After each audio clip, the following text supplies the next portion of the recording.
So AJ, last 4 years I think it's been, you guys have been in the Mountain West League. I think won 3 out of 4. Do you feel like that league? I mean, a lot of those games were battles, but you guys had so much success. I think you won 3 league titles in the last 4 years.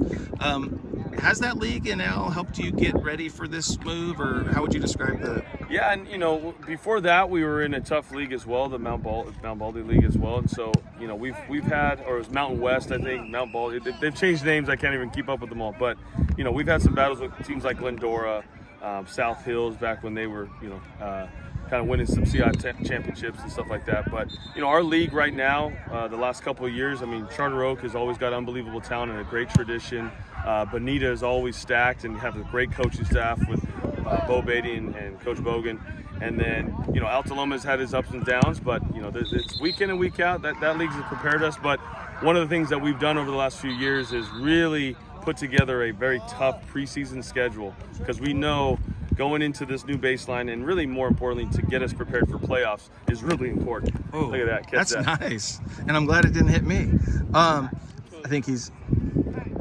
So we talked about this off camera. Obviously, the one thing you can't hide from is a 1-7 postseason record. I can see how competitive you are. Just being out here 10 minutes, how much you're enjoying these drills. How much has that process? How does that eat at you, and how are you going to change that?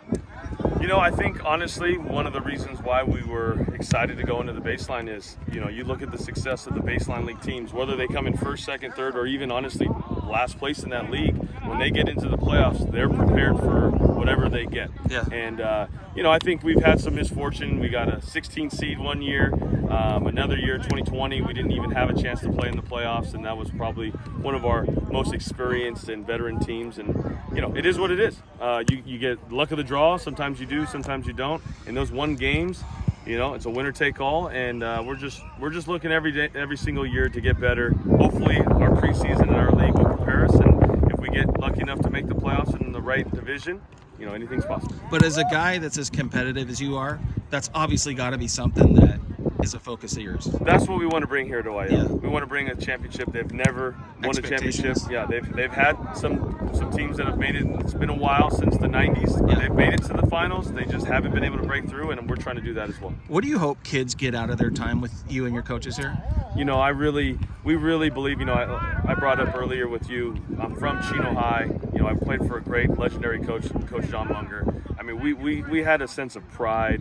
We had a sense of toughness and discipline, and a lot of things that we learned there, we carried over to the rest of our lives. And I think there's been a lot of successful men, young men who became older men out as a result of that tutelage. So I just want to be a great mentor of these boys, have great coaches around them, have them enjoy the high school experience, because 99% of these guys won't play at the next level. So being as young as you still are at 35, but you still look younger than that, especially when you don't have the goatee going on, did you ever have any experiences where you felt like coaches were overlooking you? I'm not asking you to name some, but did you ever notice that, or was that never?